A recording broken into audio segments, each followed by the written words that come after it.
All right. Hey, happy Monday, everybody. Welcome to Draglist Live, where we bench race with the world's top drag racers.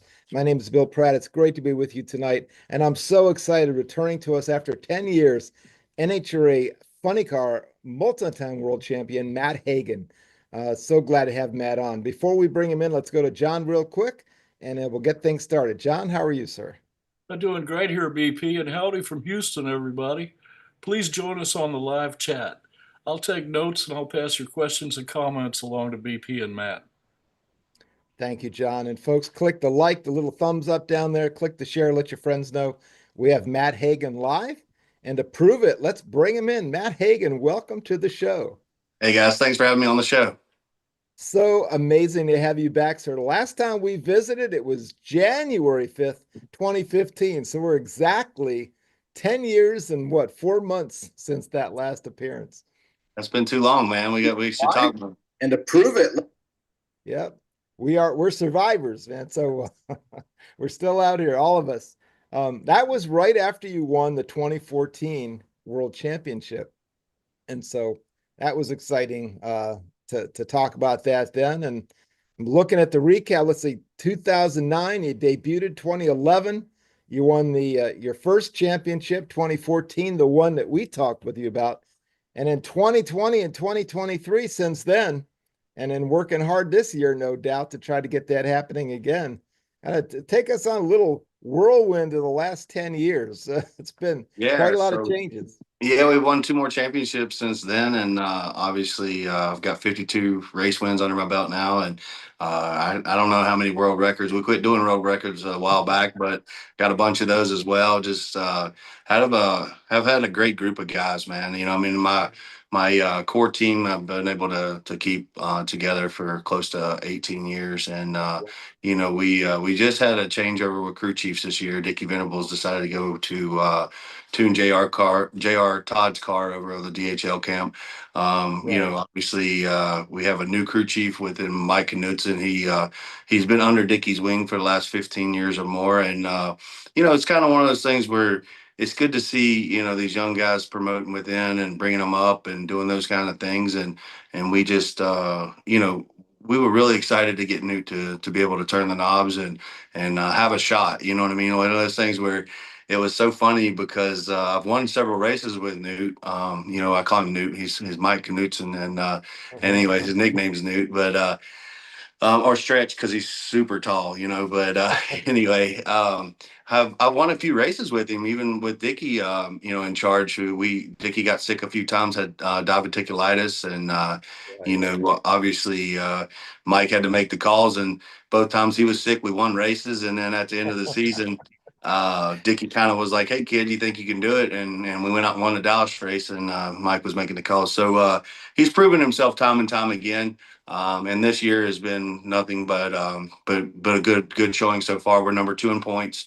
Right. We've been to a couple of these finals here in four wide stuff and some semifinal finishes, and cars running good. We just need a little luck to fall our way, and win a few of these races coming up. But man, just have had such a tremendous amount of success in such a short amount of time in drag racing, and just been very blessed. And I think that comes back to just my guys, you know what I mean, and having great sponsors. I mean, with Dodge being with me for over 18 years, I mean, that's almost unheard of. I mean, it almost makes you think about the Budweiser days and Bernstein and all that kind of stuff. I mean, just Dodge has been just so loyal to me as a driver, and through the DSR deal, and then sticking on with TSR, and even when Tony came in here, and he's a Ford guy, and Dodge was like, "Hey, like we're going to figure this out and make this happen," and so I've been very, very blessed to have Dodge as a sponsor for so long, and then coming in here to TSR, winning a championship my second year with them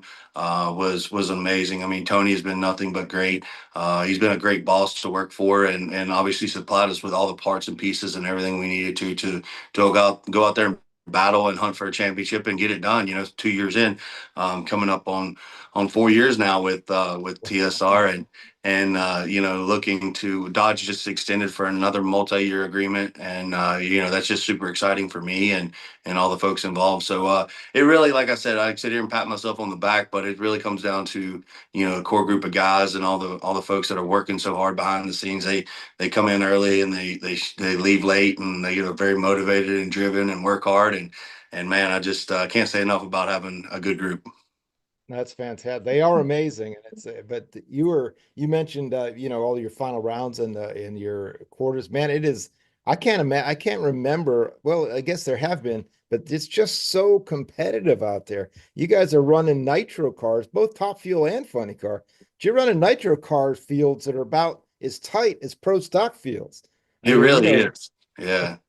Yeah, it's crazy. I mean, they're so competitive. I mean, it's wild to watch these crew chiefs. You can dump a bunch of different parts from a couple different manufacturers out on the floor, and they all grab what they want, and then they go make them run within a couple thousandths of a second, and at over 330 miles an hour. And now some right. guys are pushing 340 miles an hour, and it's just Yeah. it's just incredible. I mean, like asking the parts and pieces to do things that they probably weren't originally designed to, but stretching and pushing the limits and getting out Right. there and just really, really making things happen. So, I'm always in awe every time I show up at a racetrack and I go, these guys tore it apart in 30 minutes and put it back together. And then you drag Right. it back up there and run it over 300 miles an hour and it stays together and all 8 cylinders are lit. And you're like, man, I turned the wind light on, you're like, man, how did that happen so fast? But that's the name of the game. Yeah, people, it's beyond me. It's beyond me. A lot of people don't know drag racing, can't believe that happens.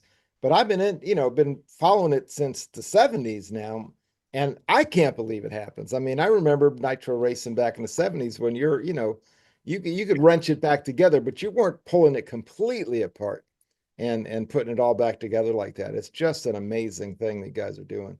All the way down to the crank, man. I mean, it's just, they'll even check some of the main bearings sometimes if they have time and, just to make sure it doesn't black the mains and different things like that. But yeah, I mean, that just goes to show you how efficient everyone can be when they're on a time crunch and getting it done. And I'm just so blessed to have guys that check parts and pieces and don't let things fall off the race car. And they, in my career, I probably could have had a lot more big boomers and crashes and stuff, but with my guys have saved me from doing that a lot of times because they catch it before it ever goes out on the racetrack. Right. Yeah, the prep is so important, right? Having it right. And the days of like losing a race on a buck 98, throttle linkage. I mean, it happens now and then now, but I mean, you guys are pretty much on top of it. Yeah, they have to be. How does your so between, I know that the Nude now I got a new name from, but then Schul, the other guy, Phil Schuler is Oh kind yeah. of a coach chief. So how do those guys work together? Does one do, the Yeah, computer? Does one so Newt is or Mike Knutson, he needed someone to bounce someone off of and some other things. And Dickie was kind of always gave you that, when your dad just is there and it's just like, hey man, you won't let the boys get too far out in left field and reels them back in. And it's like, right? you just have that comfortable, dad feeling of like, hey man, we're gonna go out here and try some wazoo stuff, but Dickie will reel everybody back in and make sure we're all good. And so I think like, with Newt coming up, he kind of needed a someone like that to bounce stuff off of, and Phil and Newt had worked together for a long time. Before in the past on Spencer Massey's car on the dragster, and Right. so they had a relationship back then. And Newt came up through doing the clutch on the car to all the different things on the car, and then becoming assistant crew chief on my car.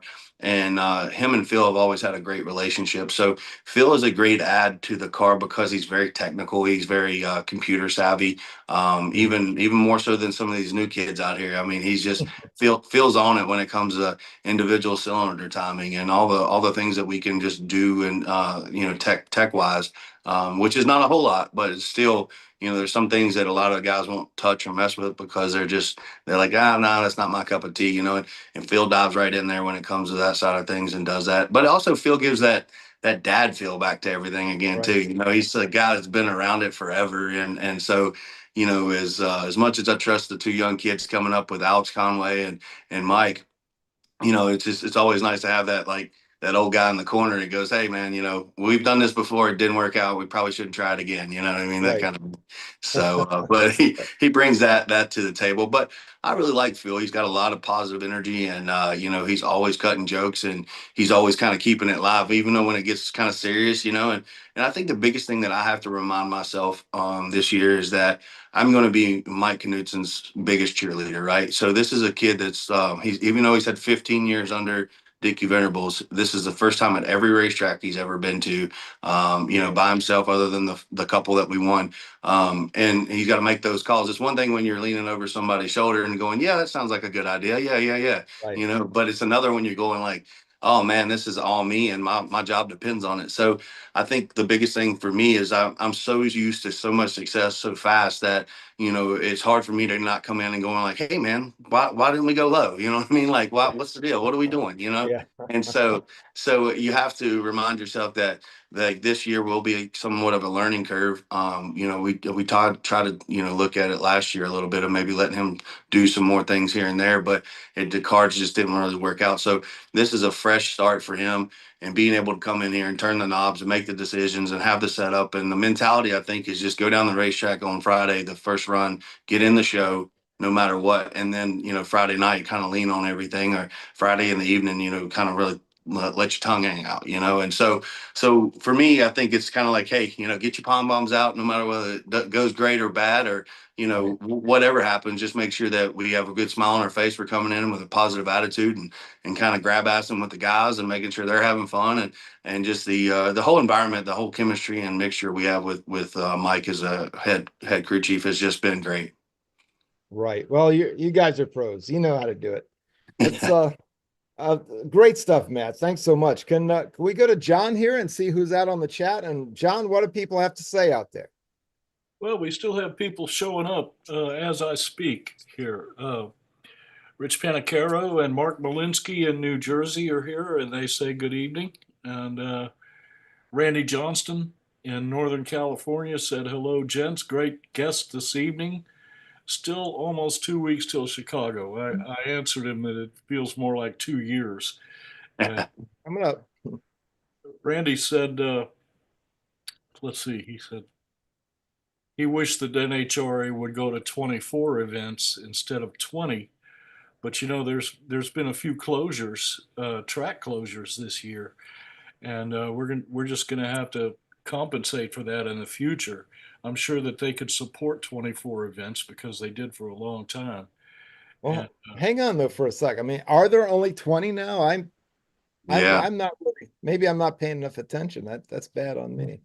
Yeah, Wow. there's only 20 now, but they're looking at that new Topeka, Kansas track, and hopefully they can get that opened up. It's not really, it's Kansas City track. I'm sorry, not Topeka, Kansas, but Yeah, they gotcha. closed the one in Topeka, Kansas, and then there's I guess a new track being built in Kansas City. So hopefully, fingers crossed, that'll be one that we can race back out again soon.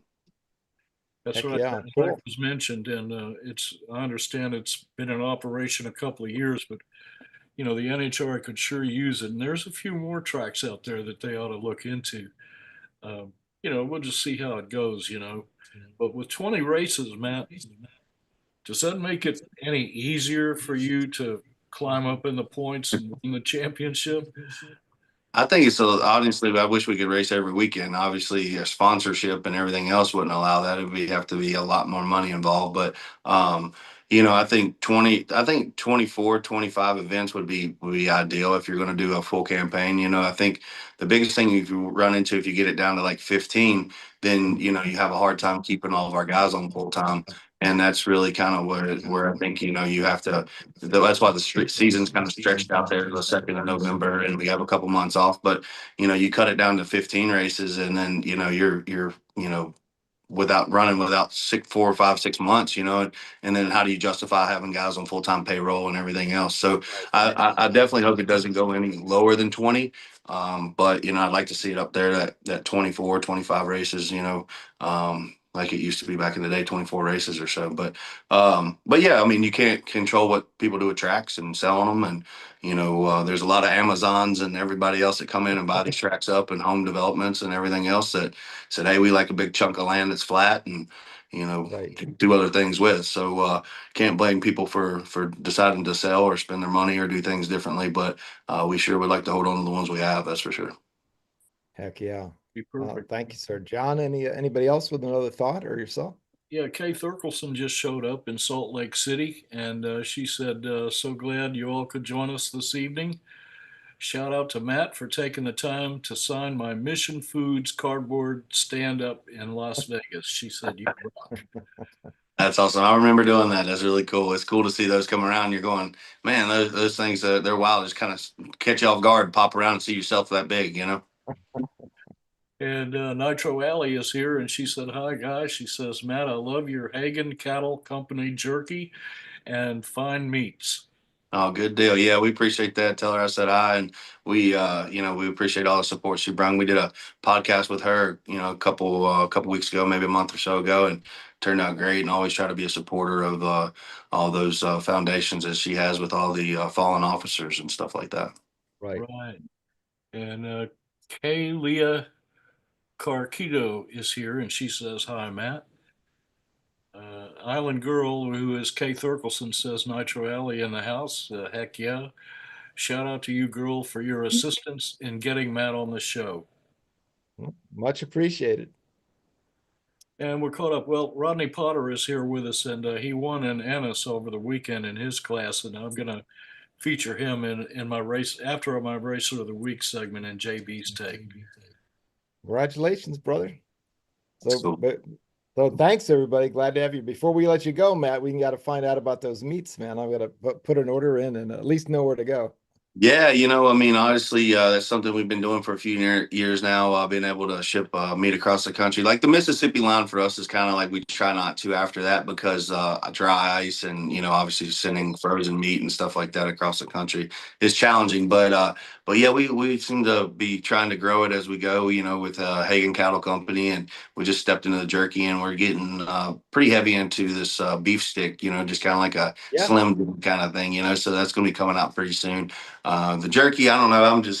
I like a little softer jerky. Some people like a little bit more to chew on, and it just, Yeah. we're kind of in the works of redoing some of that to make it a little bit more tender for my likes anyway. But yeah, we've been doing the meat stuff for a little while. I got a 3,400 acre cattle farm back home, and we run about Right. 1,800 head, and just, we're able to be farm to table with a lot of stuff. And I think that's what a lot of folks are looking for nowadays. They want to know what they're putting in their body, and it's just, it works out. I mean, in the cattle business, you split pennies to make dollars, but it puts some added value on our cattle, and allows everybody to get something that's hormone free and antibiotic free, and just a good piece of meat that they know that they're putting in their mouth, and hopefully it's been good for us, and it's been good for them. You know what I mean? So all around, it's just something that's growing a little bit slowly but surely, but it's just kind of, I get back home and turn all the stuff off and jump in the tractor and slow everything down for a little bit. I was going to ask you how it's going down on the farm, so we'll bump that up to this part. So everything's going well. Yeah. It is, everything's greening up at home, and it's always nice when it's not muddy and there's not cow crap everywhere, and it's just good green grass and warm summer breeze, spring breezes coming in, and we're about ready to start planting a bunch of corn, and we've been getting ready to harvest a bunch of our small grains and that kind of thing. So I've been just enjoying every moment I have at the house. I mean, there's just, and it seems to be less and less here lately. I think they let me come home and play cowboy. You know what I mean? Like it's they're like, oh yeah, you can get on a tractor, and the two guys I have running the farm, they're kind of like laugh behind the scenes, you know what I mean? But Yeah. it was one of those things where I've just been so busy. I mean, TSR, we have so many sponsors, and not that it's a bad thing. It's just Right. ends up taking up a lot of time during the week and stuff. People think you just show up to the race on the weekends and just get to look cool and go fast and all that kind of stuff, but there's just a lot of relationships that are built during the week and stuff, and I think that's where you need to spend the time, because these people are spending a lot of money, and it's not just about the race weekend. It's about building the relationship and the brand and seeing where they want to go in their direction, and how they want to spend their money on not just a race car. I mean, the days of it being a sticker and a smile are gone. You Yeah. have to find B2B business for these people, and that's really taking, when I say B2B, for anybody that doesn't know, it's just taking one business and another business and putting them together together and saving one business money and the other one making money, you know. So it's just that B2B stuff back and forth is really where what keeps you out here racing for so long. And I think early on, I was able to figure that out, and we, even with Pennzoil and Dodge back in the day, putting them together, and that's a global deal that we were able to do at Don Schumacher Racing, and just being able to plug and play with some of those kind of things, and just finding sponsors that work with each other. Back when I had New Holland, we had a bunch of they were self-manufactured in America, and we had a bunch of cutting tools and CNC machines and stuff, and we putting those guys together and just finding ways to make it all work, and that's really what keeps you out in a race car. It's not so much. I mean, don't get me wrong, everybody wants to win, but if you can find two partners that can make and save money together, then you're going to have a long relationship, and you're going to end up being out there for a while. Yeah, I love it. And I know that speaking of the Dodge, the SRT Hellcat, that thing is amazing. And it came out just looking brutal this year. The reds and the blacks, it just was unbelievable. And I know you have to change it up here and there, but Dodges make it, they're out there, making an impression. Well, it's nice to see Tim Kuniskis back over at Ram, and I think he's going to kind of like push the whole pile forward as far as going back to these Hellcats and Demons and SRTs and just the American muscle kind of thing. It's one of those things where I think everybody in the world was easy to get looking towards this electric vehicle and different things like that. But Tim is going to, I think, from what we've heard, move the needle back towards the direction of the more, all that horsepower, American muscle, just, kind of stuff that we're so used to with Dodge. And that really makes me excited about it. And just to see what they're going to do with that. So, they don't let me in on a whole lot, but every now and then, you kind of like get a little sprinkle in of, hey, this is what we're going to do. But it's exciting for me.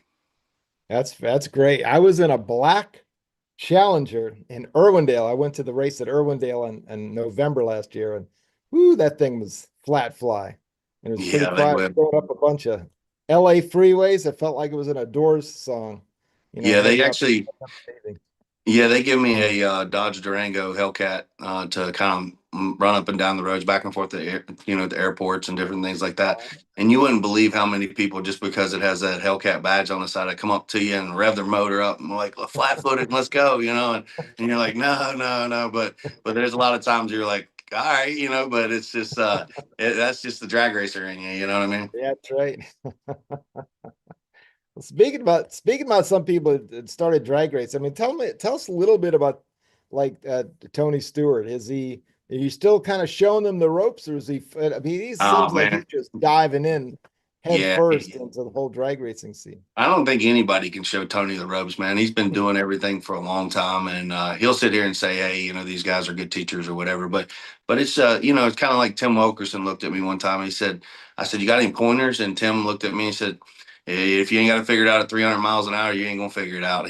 So he said, it's up to you, kid. So and that's kind of how it is with these cars. You learn trial and error. Obviously there's a lot of life lessons involved with driving one and knowing what to do and how to catch the tire smoke and when to pedal and just different things that happen that come up on the run, knowing when to lift and different things like that. But Tony's just doing a great job, man. I mean, there's no way around it. The guy, you look at his accolades and all the stuff that he's won and been involved with, and all the cars that he drove, and this is just another one on the long list of things that he's been able to accomplish. And to see him get a win in Vegas was great. I know he was getting a little frustrated, 2 years in and hasn't won anything, but everything takes time. I mean, I've raced against billionaires. You have Johnny Gray, and you look at Alexis and different, and you can't buy championships, and it has to fit, right? Like you have to have a group of people that just come in and work hard and that are motivated and driven. And it's not something that, you can buy all the great parts and pieces, but you still have to have that synergy and chemistry with your people. And it's something that when you do accomplish that first championship, no one can ever take that away from you. I mean, and the same with the race win as well. It's just not on that magnitude. I mean, people try to put it in perspective how much pressure comes with the championship. I mean, and it's hard to even put it into words. And so Tony was out here trying to win his first race, and this is a guy that's accomplished pretty much everything he's ever set his self up to try. And he struggled, man. I mean, but sometimes that's good for the sport. You know what I mean? If you just saw him come in here and win 10 races in a row and it looked like it was no big deal, then, maybe people would think, well, anybody can do this.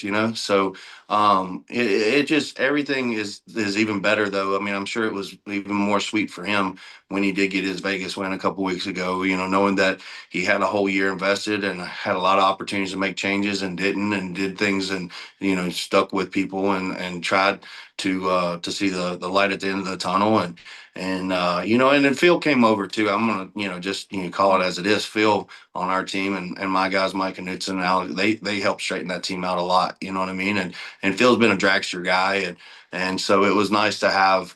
I'm sure, for Tony's crew chief, for him to have somebody to bounce something off of like Phil. So but they got it all moving in the right direction, and then they took it and off to the run, and they were and went to two finals so far, I think, and won one, and they've been going rounds, and Tony's just been a joy to work with, you know what I mean, and it might change tomorrow. I don't know. I've seen him throw helmets and stuff like that on the internet. I've just not seen it in person yet, So if we get to that helmet throwing stage or something, I'll let you know. But it just the guy's been really laid back and easy to work with. My check shows up in the mail every 2 weeks, and everything's good, and so.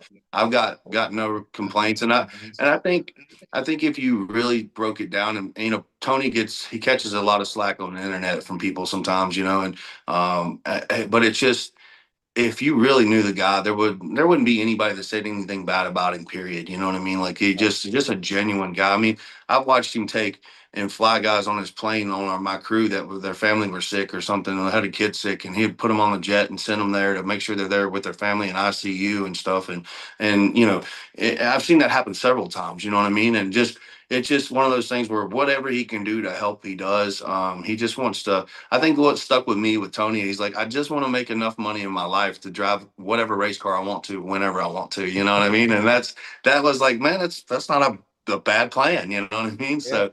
So he's out here still driving race cars. And they've had a blessing of a little boy there with Dom, and they're taking all that in, and I think that's obviously going to take up a lot of Tony's time and energy, and which is good, which it should. And what I told Tony, I said, what you have, man, is like, you've already made your money. You know what I mean? You worked hard and you've done everything. And a lot of people are having kids and they're trying to raise a family, and they're still worried about money and doing all that. I said, you've done that in your career. Now you have this opportunity to focus on your kid, and the racing thing is great, and don't get me wrong, but like, if you stop tomorrow, your bills are still going to be paid. You know what I mean? So he's done. He's put the sweat equity in early to do that, and now I think what's is really nice is that he has that opportunity to spend as much time as he wants with that little baby boy, and do whatever he wants to with him. You know what I mean? So that's just a cool way to look at it, I think. You know what I mean? So he was kind of like, yeah, because we were talking about him being an older dad. And I was like, well, it's kind of a trade off, man. You know what I mean? So. Yeah. So it's he gets all that time there. So I think it'll be cool to see how he spends that, and what that little boy ends up, becoming and doing, and the opportunities Right. and all the other stuff. So it'll be exciting. It's great. It's great having him here. I totally agree with you. You're right. If he would have come in and won 10 races, everybody would have said, well, that drag race stuff's easy. We all Yeah. know it isn't, right? But you never know. It could have happened. So I think it played out perfectly. And of course, he hasn't seen his last win, I don't think. So Nah. we're gonna rock on. Let's see if John, do you got anybody else out there with a question or a comment? Yes, yes. We have had Crafty Kate show up tonight, and she's Howdy. with us. It's great to have you with us tonight, Kate. Kay Thurkelson asked, is the cattle jerky available for purchase via a website? Yeah, it is. It's HaganCattleCo.com. And you just go on there. You can order beef packages off of that as well. But just HaganCattleCo.com, and then it'll have breakdown of kind of all the stuff that we offer, from there, the jerky, and then hopefully have these 1 ounce beef sticks up here pretty soon. We're a couple months out on it, as far as just really getting it going. But I've just had so many people ask about those, that I'm ready to kind of kick those out there and get those going as well. Let's do it. They're always in the house. I mean, beef Yeah. sticks. So, but if the way you're doing it, right? Obviously, a guy takes very good care of himself and the hormone free, all the good stuff. I mean, it's important because we can't even get folks across the Well, pond to buy our beef sometimes. Well, that's the problem is like, people don't realize that, before the steak hits your table, a lot of times, if you buy it from a grocery store or something, it's changed hands almost 5 times before it's ever been to your doorstep, or you go pick it up at the supermarket.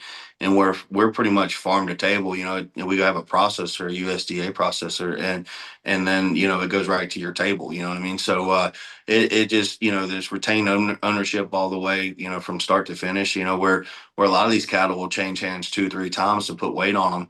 And you're just, when you talk about money and you talk about weight with cattle, I mean, everybody, the faster you can grow them, the more money you're going to make. So people are pumping them full of hormones and they're pumping them full of antibiotics so they don't get sick when they're pushing them hard to grow and everything else. And that's what I think that people don't realize is that, anytime you deal with money, it's just you're going to have people that try to take the shortcuts, and we just don't do that, So I think that's something you can stand behind and value added to the customer. I mean, our stuff is definitely not going to be the cheapest out there, but it's also one of those things where it doesn't have a lot of the other stuff that people don't want in it either. High value. I love it. Thank you. Yeah. Thanks, Matt. John, sorry, go ahead. I must be hungry. I got off on the beef stick thing.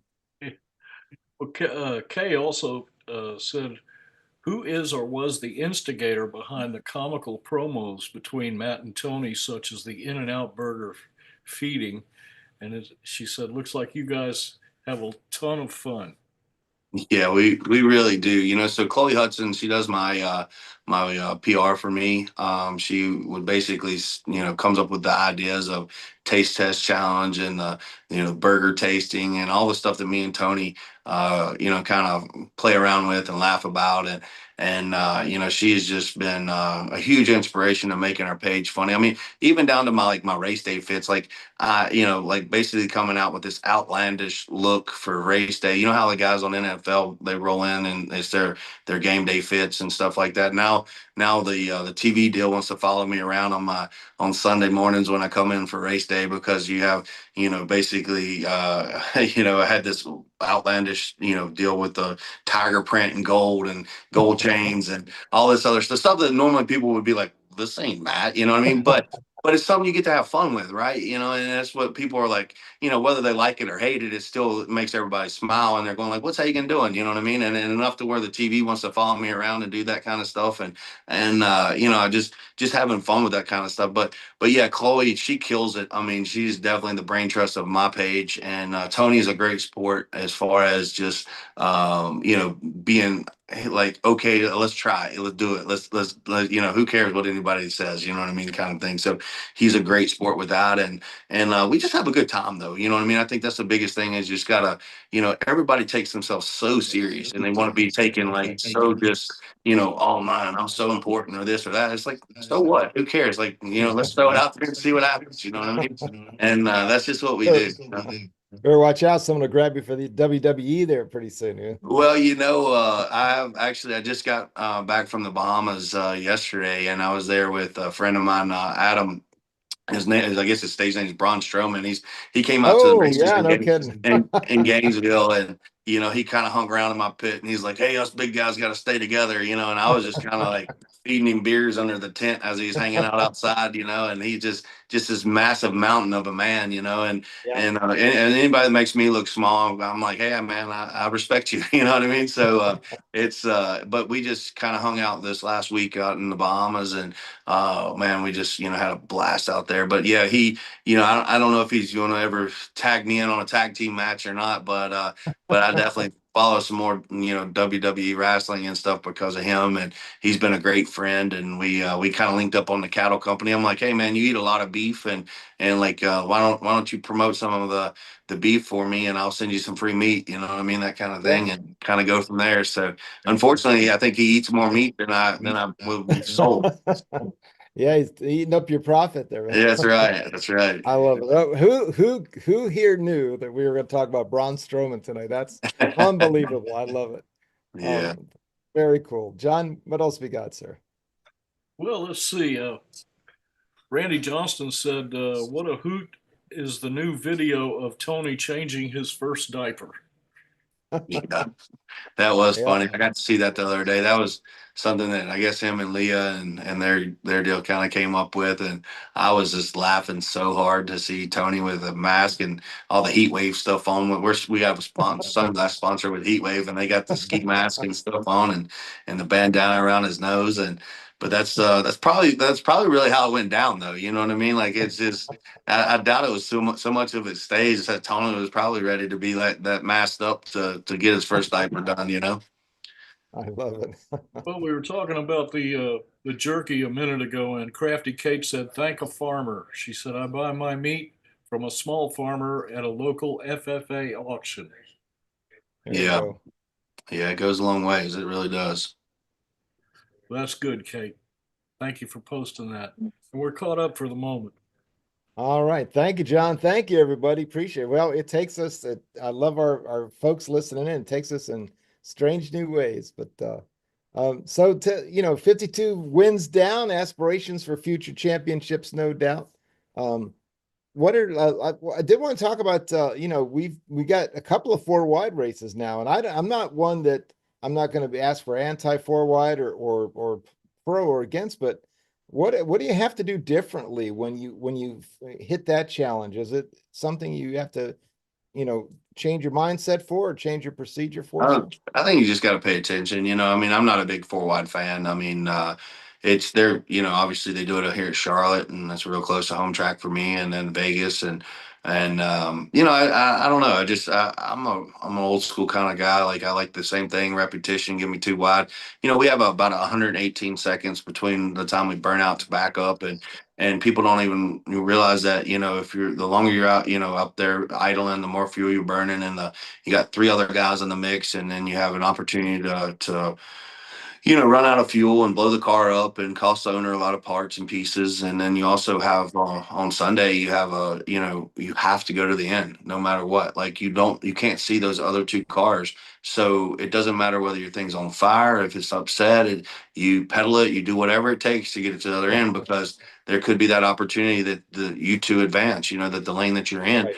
and you never can see. So I think it puts us in a pretty dangerous situation as a driver, knowing that most of the time, if I was getting beat, or if a motor wasn't happy. I mean, a funny car, this thing sits in front of you. That's a big bomb right there. And it's Yeah. when it's not happy, you go, okay, cut it off. You know what I mean? So you learn real quick to value your skin, so it's it's just one of those things with the four wide racing, whether it's happy or not, or that thing's got the trying to kick the bones out of it, you got to go to the end, So I think Yeah. that those are the two things that I have a problem with four wide, is that it takes everything. And Tony loves four wide. He's like, well, it's an equalizer for me. He's like, because he's like, I'm learning to do what I got to do, and it throws people out of their game and the rhythm, and so he's all about it. Just for me, I like the old school stuff, and it's like just going back to that two wide deal and being like, line your car up and let's race them and see what you got. And Right. I'm a no nonsense kind of guy when it comes to racing. I don't play a lot of games up there or do anything like that, and I just put my mouthpiece in and let the car do the talking, and the rest of it will take care of itself. You either good or you go home. You know what I mean? So. It's Yeah. kind of that's just why I race my car all the time, and I really like Robert Hyde. He was a lot like that, and man, talk about a guy that fell off the face of the earth. Like, I haven't Yeah. seen him, and like, it's just see you later. I mean, a guy that'll probably end up in the Hall of Fame in Yeah. funny car, and just hasn't been to a race in 2 years, and haven't seen him. Who knows? But obviously left John Force Racing, and said, see you guys later. So that's kind of wild. But it just brought me up because I just always, liked his style of driving, and I tried to Right. kind of mimic that as well. It's just it was how who could do the burnout the fastest and back up the fastest and stage a car and just let's race them. You know what I mean? So Get it done. that's just kind of my style. I love it. Well, that it's so intuitive of you. That's something I hadn't thought about, is the fact that, look, you can't keep track of three other cars. And you're right. One other guy, you can let him go or not. He's either going to win or you're going to win. But the other guys, there's no way to check them all out. There's a They big may wall have of it there. crossed the center Yeah. line. They may be, they made a red light. They just don't know. And that's fascinating and something for us all to sort of think about, because I hadn't considered that, but that makes a lot of sense. Wow. Well, you're out there putting on the line every week and almost every week. And you mentioned a lot of great guys helping you do it, a lot of great sponsors. Do you have any, either sponsors or friends or anyone we haven't talked about already to kind of do our Yeah. Yeah. shout We're, out we're segment here? We're absolutely promoting this American Rebel beer with Andy Ross. It's been growing. It's one of the fastest growing beers in the country or the history of our country. And they're already in, I think, 11 or 12 states. I just helped them get into Virginia this last week. We sat down with some distributors here, and they what's really cool is like when you ask about B2B, right? So how does you take one sponsorship and you make that work with a team or an individual or drivers, and what's been really great for them is they've been able to come into every race that I've raced for them on the car. They've been able to meet distributors at the racetrack, right? So it has opened up statewide distribution, countywide distribution, different stores, everything, and they're doing that at the racetrack. So a lot of the Budweiser and the Coolers and the Adams and all those distributors are at the racetrack. They're having a good time. They're already there. They come in and then they're making those connections. So the different places we've been able to race, they've been able to set up distribution statewide. Well, a lot of times statewide, but sometimes just has the domino effect. You start here and you can end up figuring out how to cover the state.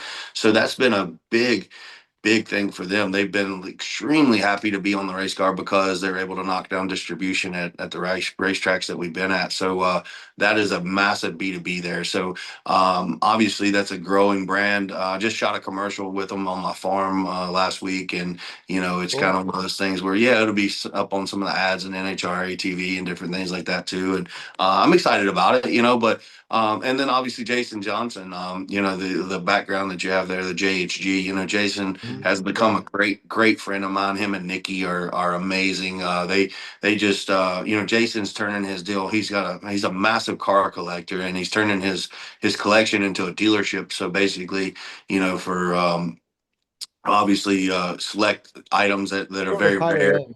Yeah, higher end. Yeah. Jason's got some higher end stuff, but folks that would like to come in and buy, a car or two every year, like just a special one off or something that nobody else really has. Jason has that type of collection, and he's turning it into where now he's a dealer, and he'll sell a couple cars like that throughout his collection and stuff, and then obviously buy more. We're supposed to run down on the Mecum auction here pretty soon and do some more stuff, and it's fun to see him get excited about buying cars and different things, and then to see him at the racetrack. He's a huge supporter of obviously the pro stock ranks with Erica and those folks, and he's been supporting me now for 3 or 4 years. We just finally got him his first Nitro win in Dallas last year, and that was one where my assistant crew chief was, which is now my crew chief, he was tuning.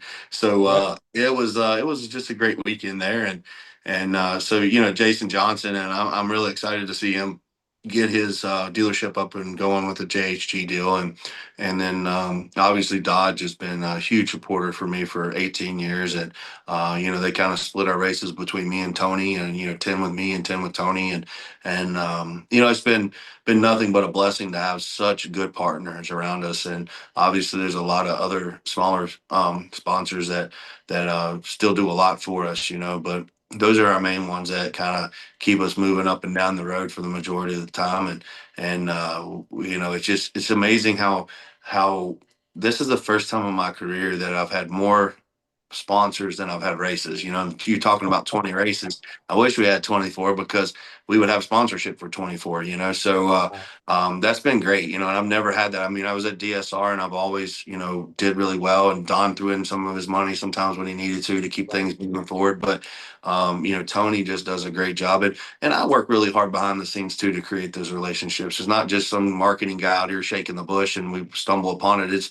It's relationships that, you know, you create and you work towards, and you do every week. You know what I mean? Like I said, the last 3 weeks I've had 2 different sponsors in and out of my house here, and just kind of just making sure that they feel comfortable and that they're taken care of. And but we're friends. It's not even for the sponsorship side of things, right? Like you become like if I decided like, hey, I'm going to just farm the rest of the time here now, and I'm done racing. You know, I'd still have those relationships with those folks, and you know, one way or another. You know, so the racing side of it is great, but you've built that through the time that you've taken on the race side of things, and you know, and I think that's the biggest thing. That's no different than why Dodge has been with me for so long. I've built a great relationship with them as well, and you know, I've been through a bunch of point of contacts here and there, but it's still at the end of the day, I can pick up the phone and call Mark Whitney at Dodge and go, hey man, what do you think? You know, this or that, or and I need an employee discount on a new Dodge I'm buying, or whatever it may be, you know. So but it all comes back down to relationships, and I'm very, very blessed to have those with those major sponsors that we have, and we're going to continue those on in the future, you know. Oh, I mean, great stuff. I think people need to follow your footprints, man. You're knocking it out. Well, we're very blessed, you know. Well, let's holler at John one more time. Anybody got a final thoughts for Matt, John, before we say farewell? Yes, we have a question for Matt. Crafty Kate asked if you have any advice that you'd like to give to a newbie to drag racing. Yeah, obviously, like I said, the biggest thing is just finding one sponsor and figuring out who they're doing business with, and trying to find another, you know, who their business partner is, and bringing somebody like that to the table that you know you can create a relationship with. I think that's the biggest thing. Everybody goes, "Oh, how do you do it? How do you get started? You know, and how do you get into, you know, corporate America?" And I was very blessed because at the time my dad had a bunch of dealerships, and we were pouring Valvoline, and I was able to bring over Pennzoil to my dad's dealerships, and that just kind of started the corporate America side of things. Now, obviously, with Tony Stewart Racing, we're Mobile One, but back then, talking about the past, just being able to, you know, be a direct pour at these dealerships, which wasn't a pile of money, but it got me into the corporate America side of things. And then I started selling myself and pitching myself in front of these boardrooms and different things, and bringing one sponsor on and bringing another sponsor on and finding ways to do business. So I think that's the hardest part, is just that first stepping stone. If you can get around that, or if your family or you know somebody or somebody that has a business, I mean, even down to a small Ace Hardware, figure out, hey, who they're doing business with or what they're doing, you know, and how to, whoever they're buying products from, figure that out, you know, what you can make a deal or cut a deal, and go out and make those relationships with those people to try to, you know, add value to it, you know. And then the next thing you know, you might just have a little sticker and a smile on your car, and you grow that from there, you know. That's right. Right, absolutely. It's more than just sticking decals on these days, isn't it? Definitely That's got right. to work it. Well, thanks everybody for the great questions, and Matt, thanks so much for coming on.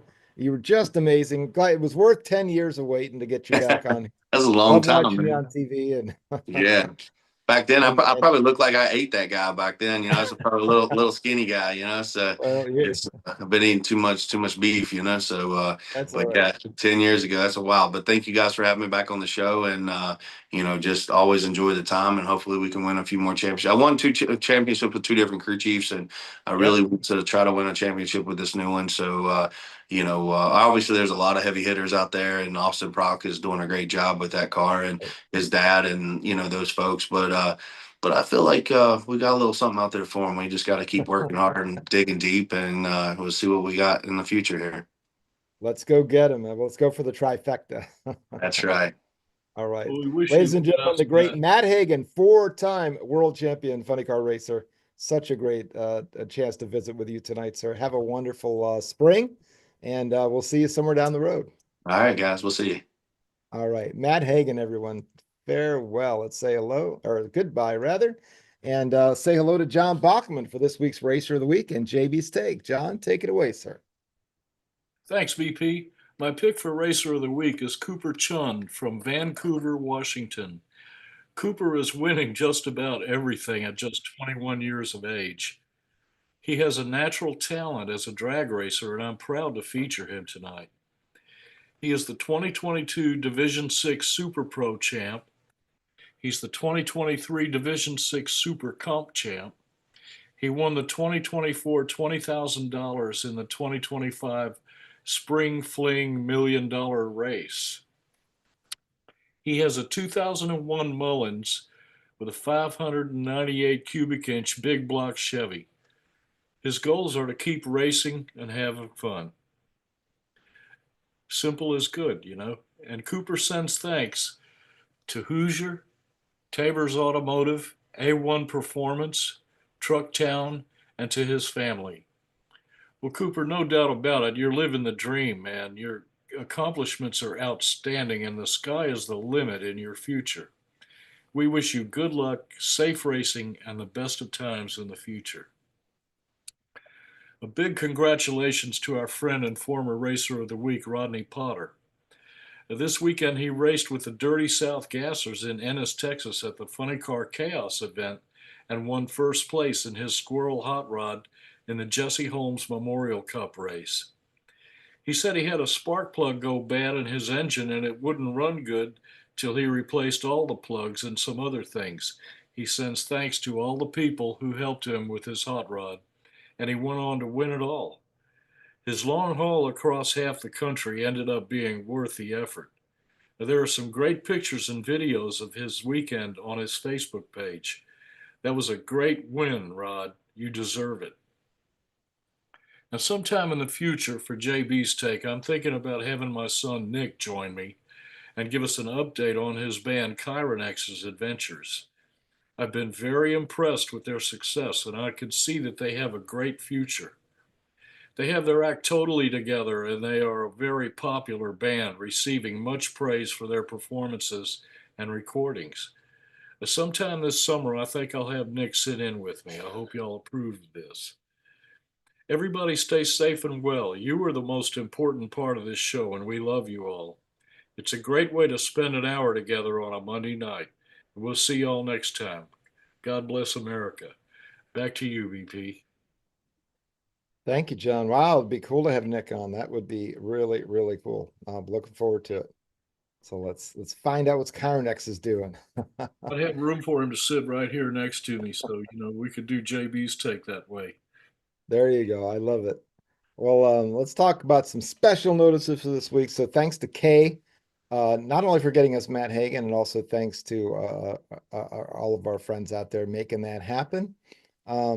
But also she got these cool shout outs from some really great guests that have been on the show. And when she was at one of the recent races, and I mentioned them last week, but Kay has gone on and posted those all up on Facebook.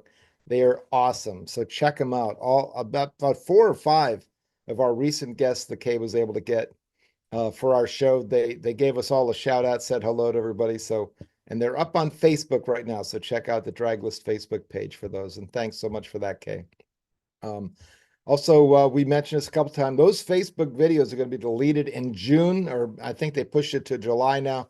So we're going to move those all over to YouTube. Miss K has jumped up and volunteered, said I'll help with that. But I also have one of the top young AI programming experts in the world coming over to the house here on Wednesday.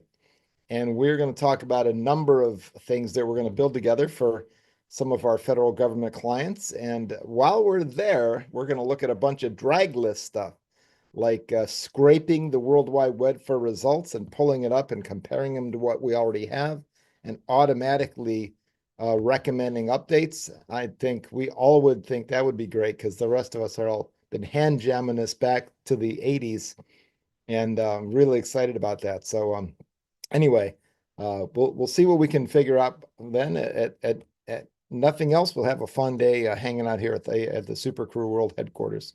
Also want to thank John Mernon for doing a lot of photo editing, grabbing some of the great photos that our volunteer just fabulous, immaculate photographers have offered us for free because they are all contributing to the cause, and we thank them so much. But thanks to John for that, John Mernon. Let's talk about again Miss K stepping up, but the upcoming guests, thanks to Miss K Turkelson. Next Monday night, Gage Herrera, the Pro Stock Motorcycle World Champion. The young man was on fire last year and won it going away. He is the reigning champ. He's coming here next Monday night to talk about it and how he intends to repeat if he can. On the 19th, John Capps, Nitro Funny Car stalwart, both the nostalgia type and the big show type. Of course, brother Ron gets a little more press, but John's awesome. John Capps coming on the 19th. On Memorial Day, we're going to take the day off. We hope you enjoy that day as well, as we all remember our fallen heroes. And then on to June, June 2nd, Jim Howe of Howe Motorsports. He's the team owner and car owner, driver of the Guardian, the Warden, and others in the hit television show Street Outlaws. We're really excited about that. On the 9th of June, the Quadra Boys, Pro Stock Racing Team, David Quadra, Fernando Quadra Jr., and Christian Quadra. Of course, Fernando Sr. won't be any far away. We are going to talk to the entire family on the 9th. And oh my gosh, that's going to be a heck of a show. Speak about needing more chairs, John. I think we're really going to have to. Well, I don't know how we'll pull that off. Maybe we'll have them on different computers or something. We'll have to work out the logistics for that one. But three racers now that we have not announced. We're going to announce them for the first time tonight. On the 16th of June, Chris King, the NHRA funny car driver, will be joining us. So really excited to bring Chris onto the show. Young, upcoming NHRA Nitro funny car driver who's out there slinging, fists with the big guys and gals, is going to be coming on here. We'll talk about, his entry into the sport here on the 16th of June. And then on the 23rd of June, we mentioned her tonight. Do you know who we're talking about? Alexis DeJoria is going to be joining us. The NHRA funny car driver. Of course, she's been out there for several years, out there with the brand new team, the JCM Motorsports team, doing a fantastic job and looking for that big win coming up. I think this another funny car team, another Nitro team that's gelling. And Alexis DeJoria is our guest on the 23rd. I'm really looking forward to that. I haven't had a chance to meet or talk to Alexis before. This should be a blast. On the 30th, we are looking for a guest, but Kay won't disappoint. On the July 7th as well, we don't have it filled in yet, but we do have the 14th of July filled in, because Ida Zetterstrom, the European Top Fuel champ and NHRA Top Fuel contender with the JCM Motorsports team, will be joining us. We had hoped to have Ida on a couple weeks ago, but scheduling conflict came up. But she's ready to rock. We just had to squeeze her into a date when she was so. She's been all over the place. By the way, happy birthday, Ida Zetterstrom. I saw that up on the web today. So enjoy your day. And we're looking forward to seeing you on the 14th of July. So that's the current lineup. And Kay and I were texting earlier today with lots of other great names that come up. So very, very excited about our upcoming guests. Let's go on to those we lost. This first person is someone we missed and did not hear about until just yesterday. And unfortunately, on the 7th of April, we lost Louisiana Pro Stock racer Cork Bliss. Cork used to run Plymouth Arrows in the late 70s and early 80s. And he was back in the days just before they went big inch Pro Stock racing. But he was really, did very well regionally. And he ran a Plymouth Arrow with various cubic inches, and a really great mechanic and a really great friend. And so farewell to Cork. Sorry we missed you, but we're so proud to remember you. And then coming up, we mentioned last week that Fletcher Harrison, our good friend who was on the show with us in 2022, had passed away. My good friend Rick Osborne of the 38 Special called me yesterday and said, Bill, you won't believe this, but he went to Fletcher's wake, and with the photos, he said, I got to call you because the photos that were being displayed around the coffin, right, as you do in the funeral home, one of those was John's poster of when Fletcher was on the show. And there prominently, and Rick was, he said, oh my God, I saw that. I couldn't believe it. And I just thought that it just made me feel so warm. And of course, we love Fletcher, and but I love my buddy Rick too, and Terry Osborne, who took the time out to give me a call and just told me how cool that was. You got to get Rick back on the show. The guy's got a heart the size of Virginia. But yeah, Rick, and he also shared he's going to travel up to New York to help his in-laws put a new bathroom in. He's going to head down south to the Carolinas to race at a nostalgia race in a couple of weeks. So he's all over the place. But thanks for that to Rick Osborne, and farewell again to our friend Fletcher Harrison, who passed on the 27th. Someone new to mention this. Really only one new person. I mean, obviously Cork Bliss we had missed, but Danny Gracia, former longtime NHRA National Tech Director, passed away on April 28th. He was 80 years old. Danny joined NHRA in February 1990 as the Technical Services Manager, and he was a National Tech Director in July 92, all the way until his retirement in December 2018.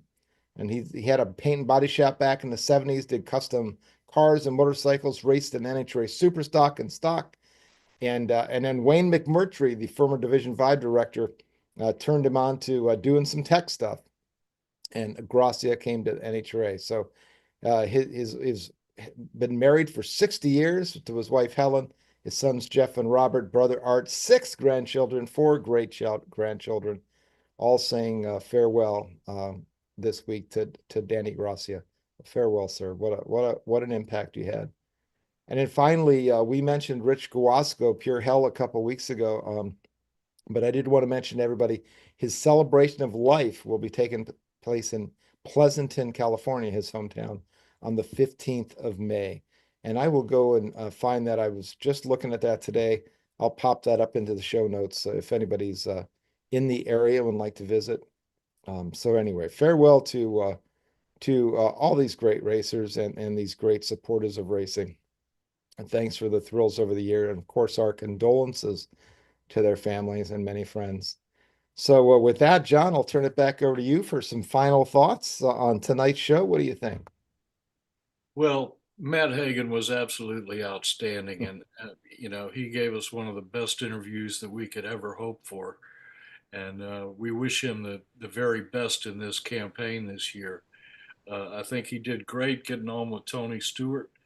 And I think Tony Stewart is a major asset to the sport of drag racing. And I'm just really happy for him. And he's won 4 championships now. And I want to see him get a 5th. He's up against some real stiff competition, but he's a hard-working guy, and you can tell from listening to him that he when it comes to the business of drag racing, he's a no-nonsense guy. And I was very touched and moved that Rick Osborne called you about Fletcher having the poster that I made for him, and I don't remember making that poster, but I'm glad I did. That was a while back, but Fletcher Harrison was a great guy. He was a great guest on the show. He had a great history in our sport. And I was sorry to hear that he passed away, but it sounds like he had a beautiful ceremony there at the end. Yeah. Yeah. Well, farewell to our friend. And thank you, John. Appreciate it. Let's go ahead and do our final wrap. We want to thank Matt Hagan, who was terrific, just great. I mean, he was talking so fast at the beginning, which is great. He's so high energy, but I'm like, holy crap, he's gonna tell us everything in 10 minutes, and then we're gonna be screwed. But then it was fantastic. Of course, thanks to our great super crew out there on the chat line who offered us and took us in new directions. I mean, we're literally talking about Braun Strowman of the WWE tonight, and it coincidentally, and it just made me think, well, whatever. It's just funny how these things work. But Matt was amazing. I want to thank you, John Bachman, my good friend, and my brother Kay Turkelson, who's amazing. and getting us all these great guests. And thanks, by the way, to Nitro Alley, Crafty Kate as well for pitching in out there and helping corral the guys for us. Rob McCabe, who was rocking and rolling on doing the Draglist updates. This guy's nuts. He's as bad as Danny because he's out there doing sportsman now. I mean, the top sportsman, top dragster, I'm all about. But now he's going into competition and stuff. I'm like, lay, dude, if you do your thing, as long as you get the pros in there for me, I'm all good. I want to thank Mel Bashore, who was hitting us from the 50s with all kinds of great stuff from back then, and of course Ron Toombs, who does the entire spectrum. And so we really got a great team of, and like, let's honestly, volunteers putting this stuff together. So thanks so much. And by the way, thank you, John. John whipped us up a bunch of business cards for me and Kay and Rob and himself, so we can go represent when we hit the tracks. Thank you for those, sir. Those are ordered and on the way. And let's go on and say, and by the way, thanks forever to our man in heaven, Danny White. We want to thank Jeff Gilder of Zeus Digital Marketing, Racers Reunion Radio, and Wingding Media. Once again, click the like down below, click the share button to share the show with your friends, even if you're watching on one of the recorded versions. And that little Draglist icon down there, you click that bad boy, that will let you subscribe to the channel. So please do that. With that, check in on Draglist every day to see what's new. I do have a little bit of a bug with our repost feature. I'm chatting with those folks about it now. It's reposting stuff, but it's reposting all kinds of crazy stuff that I typically try to keep it to the cool stuff with photos or some real solid content. It's out there reposting like daily news articles from the last several years, which is cool. I mean, some people have actually liked them. And so I'm like, maybe there's something else to repost. But anyway, we're always trying to work on something new. And anyway, let me say farewell and have a great week. And folks, we'll see you next Monday night for reigning NHRA Motorcycle Pro Stock World Champion Gage Herrera. Until then, have an awesome week. We'll see you.